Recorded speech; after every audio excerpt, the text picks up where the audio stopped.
Bueno, el tema de hoy es el pecado. Hoy en día no es popular hablar del pecado, porque este es un concepto que según ya pasó de moda y pertenece a nuestros abuelos, aunque en realidad pues es un tema que en cierta forma molesta, es un tema poco agradable, ¿no? Quisiéramos que no se tocara y quisiéramos como guardar estas cosas para nosotros mismos. Aunque de todos modos siempre ha habido intentos por cambiar el concepto del pecado.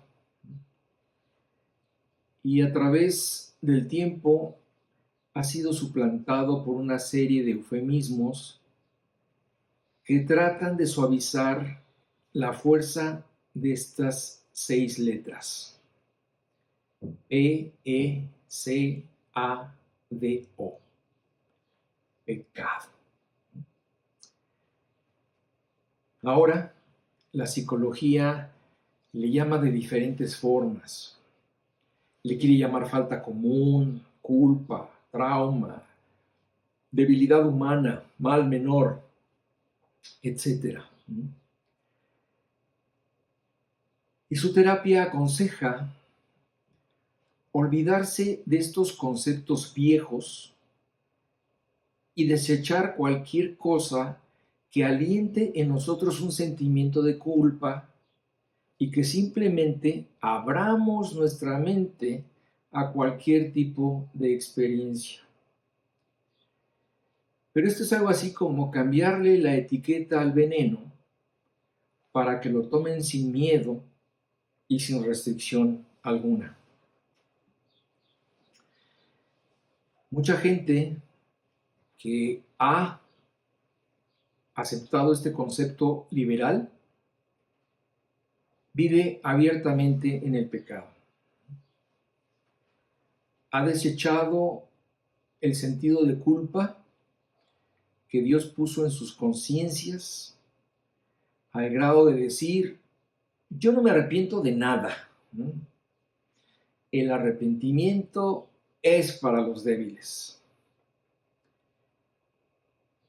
Y esto dicen, ¿no?, sin importarles que a través de esta forma de pensar hayan destruido sus vidas y la de algunos más. Sin embargo, no están dispuestos a moverse de su postura. Con el pecado sucede lo mismo que con la enfermedad física. Algunos tienen algunos síntomas, pero no alcanzan a entender qué les pasa. Acusan de soledad, depresión, dolor, tristeza, vacío del alma, etc. Y no saben que muchas de estas cosas son el fruto del pecado en sus vidas. Por lo tanto, es necesario que con la ayuda de la palabra de Dios podamos identificar este mal para poderlo atacar de forma adecuada. De pronto, podría parecer que el concepto de pecado ha cambiado. No porque éste pueda cambiar, sino que debido a los cambiantes conceptos morales y culturales de la sociedad, parece que se puede adaptar a las circunstancias. Es evidente que para algunos lo que antes era considerado pecado ya no lo es actualmente. Y cada vez vamos en esta tendencia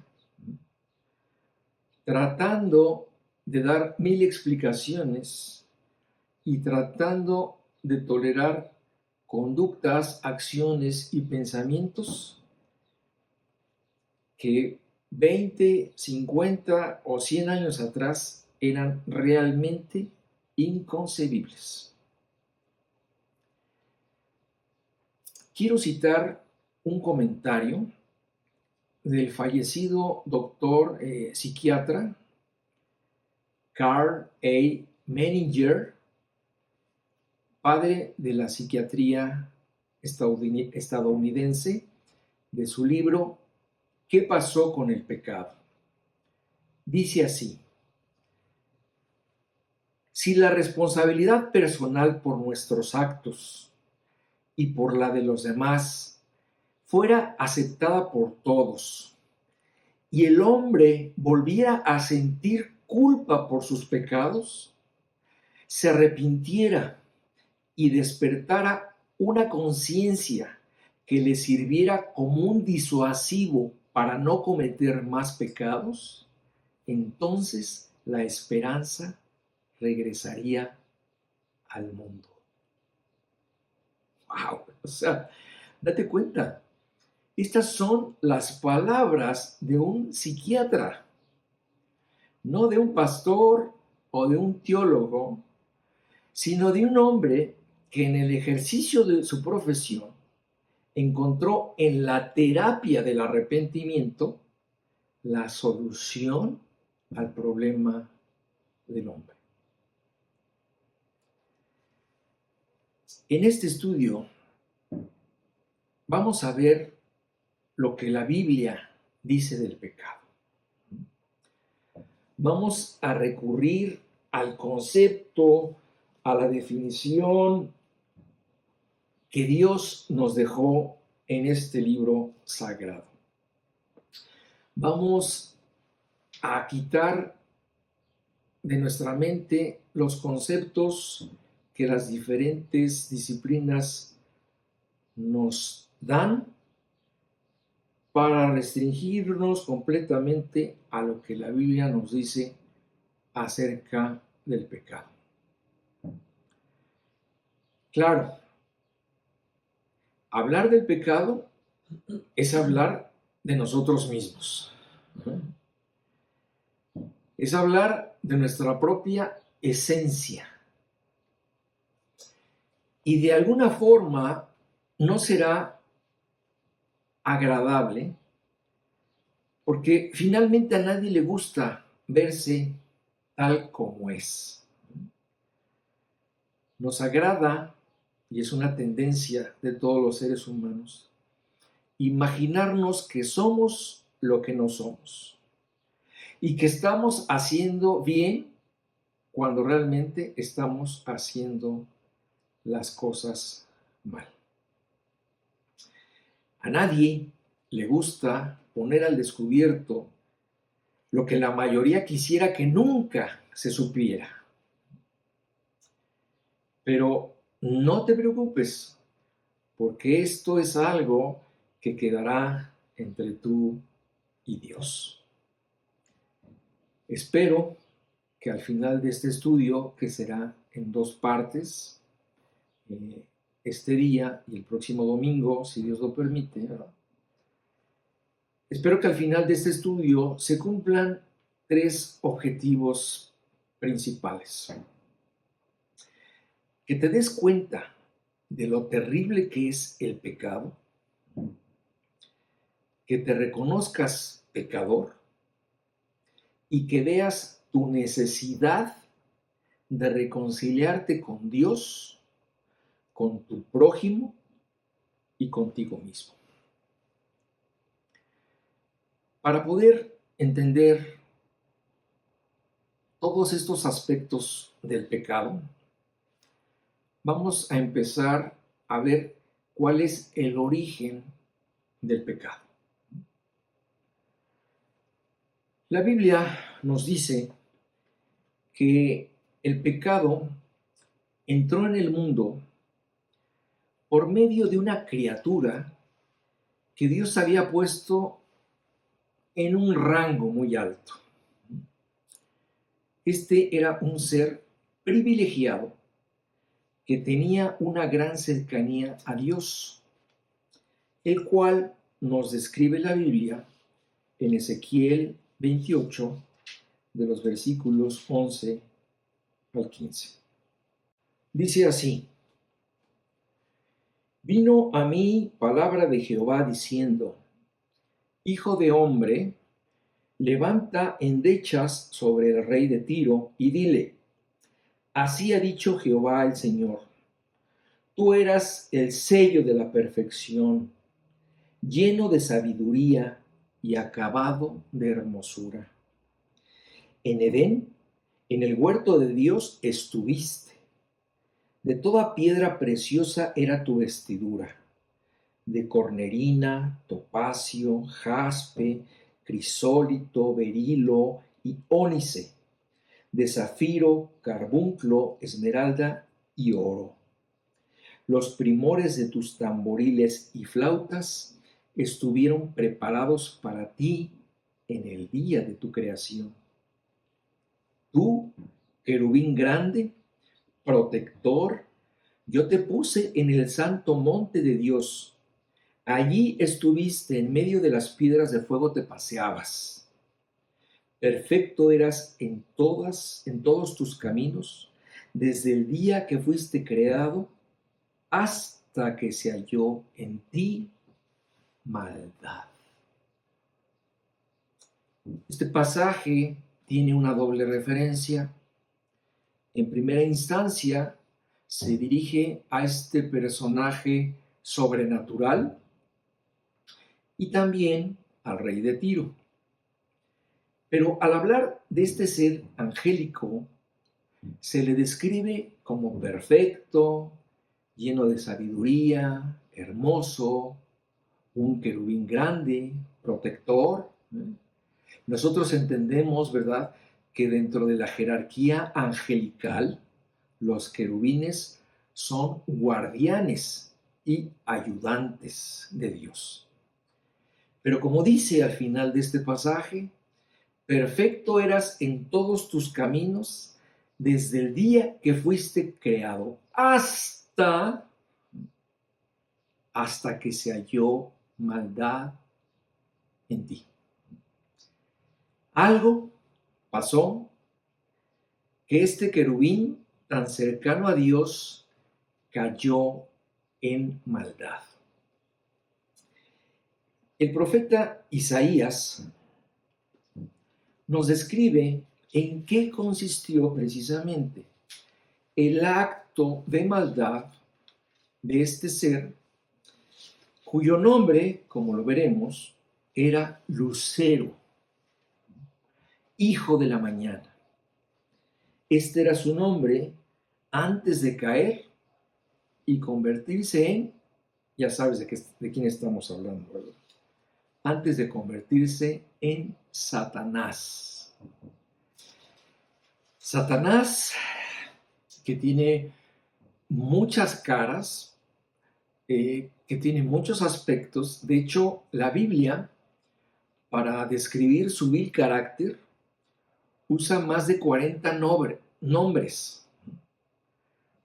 A través de la Biblia podemos encontrar 40 nombres que hablan de Satanás y cada uno de ellos describe un aspecto de la actividad, de la esencia y del carácter vil de este ser. Vayamos a Isaías 14, versículos 12 al 15. ¿Cómo caíste del cielo, oh lucero, hijo de la mañana? Cortado fuiste por tierra, tú que debilitabas a las naciones, tú que decías en tu corazón, subiré al cielo, en lo alto, junto a las estrellas de Dios levantaré mi trono, y en el monte del testimonio me sentaré a los lados del norte, sobre las alturas de las nubes subiré y seré semejante al Altísimo. Mas tú, derribado eres hasta el Seol, a los lados del abismo. Analizando más de cerca este pasaje, podemos darnos cuenta en qué consistió el pecado de Satanás a través de destacar 5 puntos. El pasaje comienza diciendo: ¿Cómo caíste del cielo, oh lucero, hijo de la mañana? Cortado fuiste por tierra, tú que debilitabas a las naciones. Y dice: tú que decías en tu corazón, subiré al cielo. Aquí empezamos a ver el primer problema que tuvo este ser. Siendo una criatura de Dios, que tenía definido un ámbito de acción, que tenía un límite para actuar, él dijo en su corazón: subiré al cielo. De esta forma vemos que él demostró ambición al querer salir de su límite de acción, que pertenecía al segundo cielo, y quiso invadir el terreno de Dios, que la Biblia describe como el tercer cielo. Sigue diciendo el pasaje: en lo alto, junto a las estrellas de Dios, levantaré mi trono. Aquí estas palabras, estrellas de Dios, se refiere a los ángeles, de tal forma que él pretendía ser el líder de todos los ángeles, lo cual de alguna forma logró en parte porque en su caída él logró convencer a la tercera parte de estos ángeles de rebelarse también en contra de Dios, y sobre los cuales reina actualmente. Estos ángeles que cayeron con él se convirtieron en ángeles caídos o demonios, como nos describe la Biblia. Y sigue diciendo el pasaje: y en el monte del testimonio me sentaré a los lados del norte. Esta expresión habla de su intención de usurpar el trono de Dios. Algo imposible, ¿verdad? Aunque finalmente logró un trono en la tierra. Dice también: sobre las alturas de las nubes subiré. Esta expresión, que parece ambigua, simplemente habla de su intención de robarle la gloria a Dios, ya que a través de las Escrituras las nubes simbolizan la gloria de Dios. Y él está pretendiendo, ¿verdad?, subir a estas alturas, subir y robarle la gloria a Dios. Y continúa el pasaje diciendo: y seré semejante al Altísimo. Y yo creo que con esta última frase, ¿verdad?, se resumen todas las anteriores. Y en ella se encuentra la esencia de su pecado: usurpar la gloria divina y ser semejante al Altísimo. Esto es en esencia en lo que consistía el pecado de Satanás. Fue una abierta rebeldía en contra de lo que Dios había determinado para él. Con este nacimiento del pecado, ¿no?, se estaba sentando lo que sería la esencia de todo pecado: el deseo de oponerse a Dios y el deseo de vivir independiente de Él. Y si lo analizamos, detrás de cualquier pecado, de cualquier tipo de pecado, está el hecho de ir en contra de lo establecido y declararnos autónomos de Dios. Detrás de cualquier tipo de pecado se encierra un acto de rebeldía y desafío a las cosas establecidas por Dios. El resultado de esta acción de Satanás pues fue realmente desastrosa para él, ¿verdad? Porque en ese preciso momento en el que sucedió en el que cayó en maldad, inmediatamente en ese momento fue condenado. Como dice la última frase del pasaje que leí, mas tú derribado eres hasta el Seol, a los lados del abismo. Esta fue la sentencia de Satanás por haber pecado, por haberse rebelado contra Dios, por haberlo desafiado. Esta es una sentencia que ya pesa sobre Satanás, la cual será ejecutada al final de los tiempos, como dice en Apocalipsis 20:10. Dice así: y el diablo que los engañaba fue lanzado en el lago de fuego y azufre, donde estaba la bestia y el falso profeta, y serán atormentados día y noche por los siglos de los siglos. Ahora bien,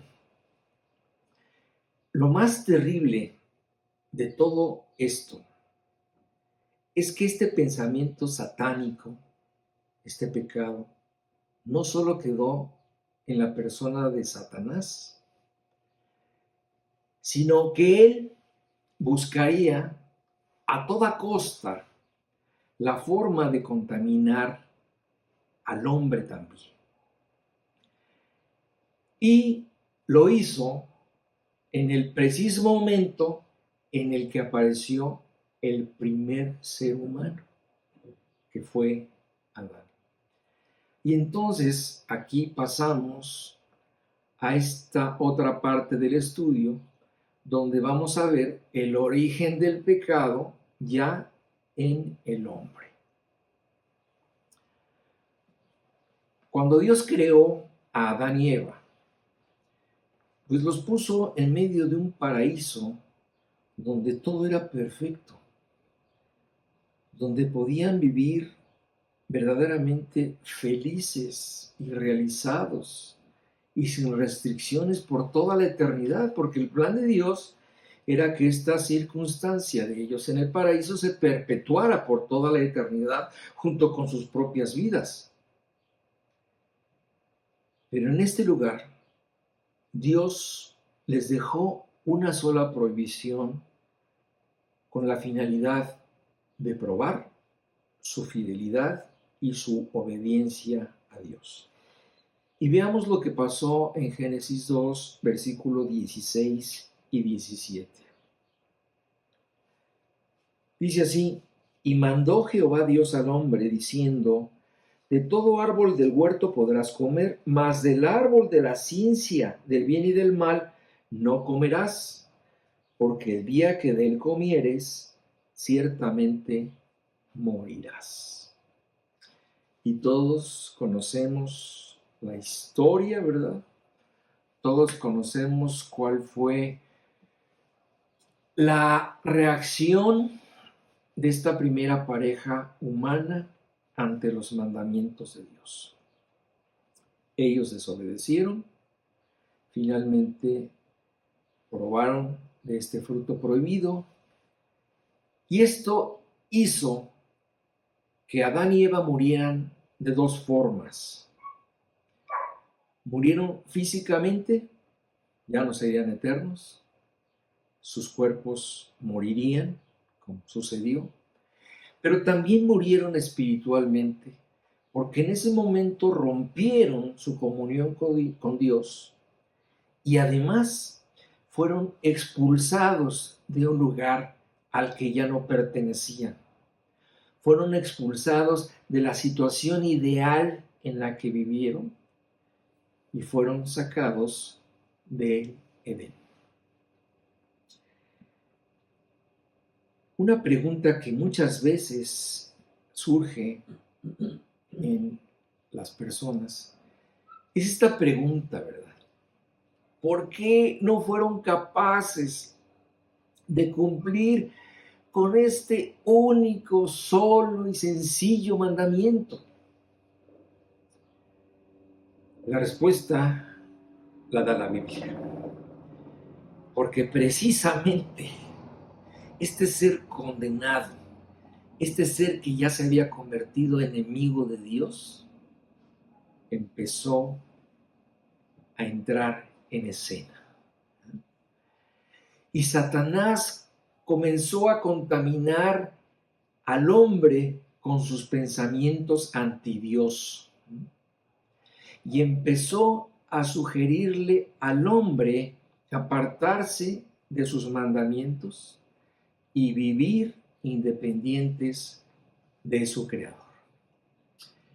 Satanás supo despertar la ambición de esta pareja humana y en medio de su hermosa vida les supo vender la idea de alcanzar un estado mejor al que tenían. Y al mismo tiempo les hizo dudar de Dios. Fíjate cómo dice la Biblia en Génesis 3, en estos primeros 5 versículos de este capítulo. Dice así: pero la serpiente era astuta más que todos los animales del campo que Jehová Dios había hecho, la cual dijo a la mujer: ¿con qué Dios os ha dicho, no comáis de todo árbol del huerto? Aquí está despertando, a ver, ¿cómo? Esto no está bien, esto yo creo que no entendiste o que Dios está mal. Y la mujer respondió a la serpiente: del fruto de los árboles del huerto podemos comer, pero del fruto del árbol que está en medio del huerto, dijo Dios, no comeréis de él, ni le tocaréis, para que no muráis. Entonces la serpiente dijo a la mujer: no, no es verdad, no vas a morir.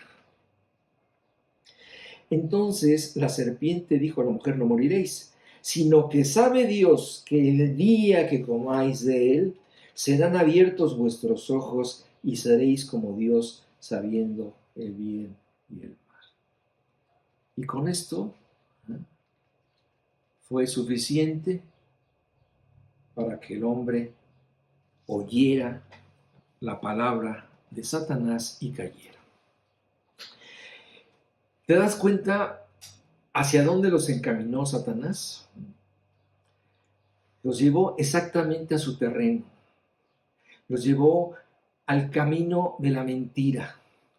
Tergiversó la palabra de Dios, tergiversó las intenciones de Dios, los hizo dudar de Dios, les hizo pensar que se estaban perdiendo de algo. Y este ser malévolo, sabiéndose él mismo condenado por Dios, quiso llevar a la primera pareja humana hacia su mismo destino. En el momento en que ellos respondieron a los ofrecimientos de Satanás, entró el pecado en la vida humana. Y tú puedes leer los siguientes versículos que vienen adelante, pero los resultados fueron terribles. El hombre perdió su comunión con Dios, como les dije, murió espiritual y físicamente. De ahí en adelante, el trabajo sería una carga, el trabajo para subsistir, para alimentarse sería algo penoso. En Eva, el parto sería muy doloroso.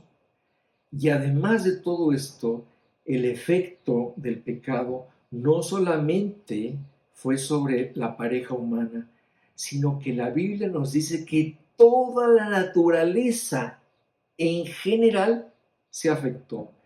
Los animales, las condiciones climáticas, todo, absolutamente todo cambió a partir de ese momento. y la tierra se convertiría en un lugar inhóspito. Los animales dejarían de comer hierba y se convertirían en animales carnívoros, iniciando una cadena alimenticia en donde estaría incluida la muerte. Es de esta forma, ¿verdad? Como vemos que todos los estragos que sufrimos hasta el día de hoy comenzaron precisamente en el momento en que el pecado entró en el mundo. Con esto que les acabo de decir, empezamos a entender la seriedad del pecado. Comenzamos a entender su fuerza, ¿verdad?, su influencia y el efecto tan grave que éste ha provocado.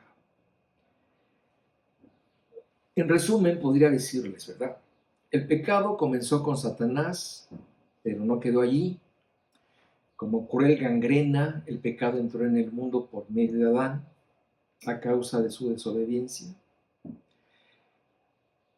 Y, sin embargo, y desgraciadamente, ni el veneno se detuvo en Satanás, ni el veneno ingerido se quedó en Adán, sino que pasó a contaminar a toda la descendencia de Adán y Eva. Es decir, a ti y a mí. Porque en el momento en que Adán pecó, dice la Biblia en Romanos 5:12, que el pecado pasó a todos los hombres. Dice así claramente Pablo, lo explica de esta forma, dice, por tanto, como el pecado entró en el mundo por un hombre, está hablando de Adán, y por el pecado la muerte, así la muerte pasó a todos los hombres por cuanto todos pecaron. De tal forma que ese pecado que tuvo origen en Satanás, ahora es algo que vive en nosotros, a través de esta cadena que les he explicado. En ese momento terrible, ¿verdad? Adán, el primer ser humano, representando ante Dios a toda la raza humana, ¿verdad?, hizo que su pecado afectara a toda su descendencia. A partir de ahí, los hombres seríamos pecadores por naturaleza. El propio David, ¿verdad?, el famoso rey David, lo reconoció y él lo declaró en el Salmo 51:5, diciendo, dice, he aquí, en maldad he sido formado, y en pecado me concibió mi madre. Fíjense qué palabras tan profundas que nos dan exactamente el entendimiento de lo que pasó. Él reconocía que en pecado había sido formado desde que lo concebió su madre. Adán, en esos momentos, era como el presidente de una nación, que al tomar una decisión puede afectar a toda una nación, porque él es el representante de ese pueblo. En este caso, Adán era el representante de toda la humanidad que con su decisión afectó a toda su descendencia. A este pecado, los teólogos le han llamado el pecado original, que no es exactamente una referencia en sí al pecado de Adán, sino al pecado heredado por Adán y las consecuencias sobre nosotros los hombres. Se le llama original precisamente porque tuvo origen en Adán. pero desgraciadamente ahora es nuestro, ¿verdad? Entonces, este es un pecado con el que nacemos, esta es una condición en la que estamos. Y si aún, suponiendo hipotéticamente, que existiera un hombre que nunca pecara, de todos modos sería culpable por causa del pecado heredado. Como lo explica precisamente Pablo en Gálatas 3:22. Dice que la Escritura encerró todo bajo pecado, para que la promesa que es por la fe en Jesucristo fuese dada a los creyentes. Es decir, aquí Pablo nos está diciendo que todos estamos encerrados bajo el pecado. Ahora yo sé que este punto es un punto incómodo, ¿no? Y sobre esto ha habido muchos argumentos, ¿verdad? Incluso diciendo que es injusto que Dios nos juzgue por causa de un pecado heredado. Pero ¿cuándo se ha visto que la justicia humana pueda juzgar la justicia de Dios? Como dice Pablo en Romanos 9:19, mas antes, hombre, ¿quién eres tú para que alterques con Dios?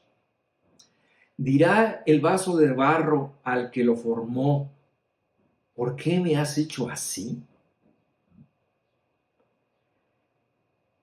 Y si lo piensas bien, en realidad, yo no sé qué sería más asombroso o más desconcertante. Que Dios nos culpara por un pecado heredado, o que Dios nos liberara de él por medio de su Hijo Jesucristo.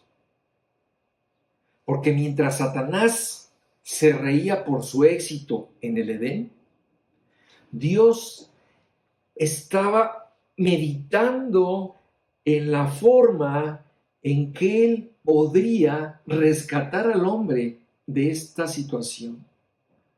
Y en ese momento estaba prometiendo una solución para que el pecado de la joya de su creación, el hombre, pudiera tener una salida. Esta promesa se encuentra en Génesis 3:15, donde dice precisamente esto. Está hablando de todo lo que sería la rivalidad entre Satanás y Jesucristo. Y dice, y pondré enemistad entre ti y la mujer, y entre tu simiente y la simiente suya. Este te herirá en la cabeza, y tú le herirás en el calcañar.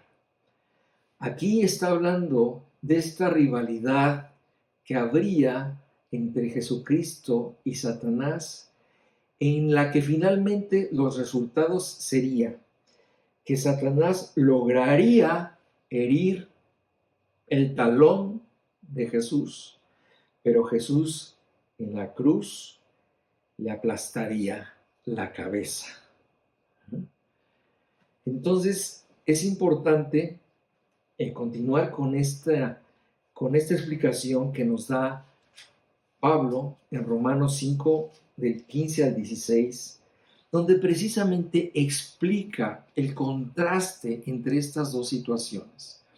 La transgresión por una parte de Adán que condena, y por otro el contraste de la gracia de Jesús que salva. Fíjense cómo lo explica Pablo. Dice, pero el don, es decir, el regalo, no fue como la transgresión. Está hablando del regalo en Cristo y está hablando de la transgresión de Adán. Pero el don no fue como la transgresión, porque si la transgresión de aquel uno, Adán, murieron los muchos, abundaron mucho más para los muchos la gracia y el don de Dios por la gracia de un hombre, Jesucristo. Es verdad, la triste historia nos dice que nosotros morimos por la transgresión de Adán, Pero la solución de esta situación a través de la gracia y el regalo de Dios por medio de Jesucristo es mucho mayor.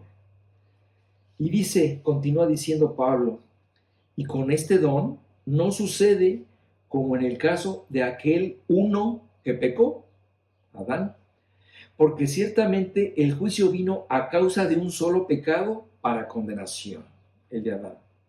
Pero el don, el regalo de Dios vino a causa de muchas transgresiones para justificación. Así que para aquellos que se quejan por una culpabilidad heredada que los condena, deberían asombrarse más que por la gracia de Dios ellos puedan salir de esta situación y ellos puedan encontrar la salvación.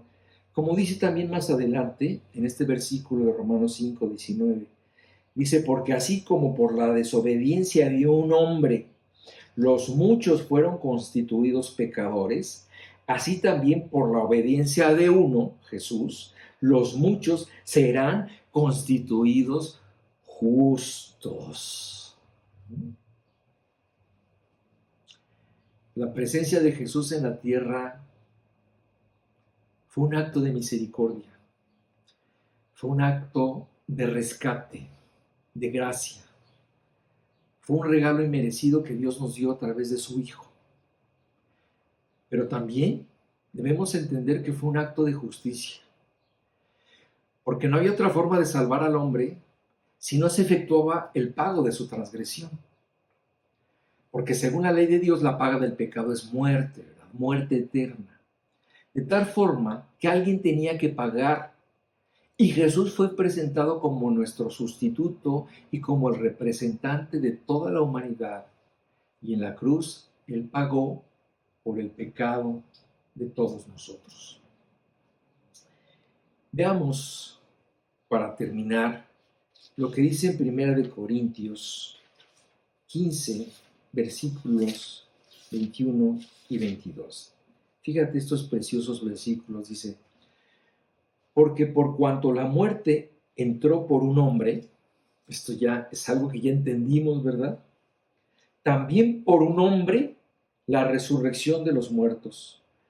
Porque así como en Adán todos mueren, también en Cristo todos encontrarán vida.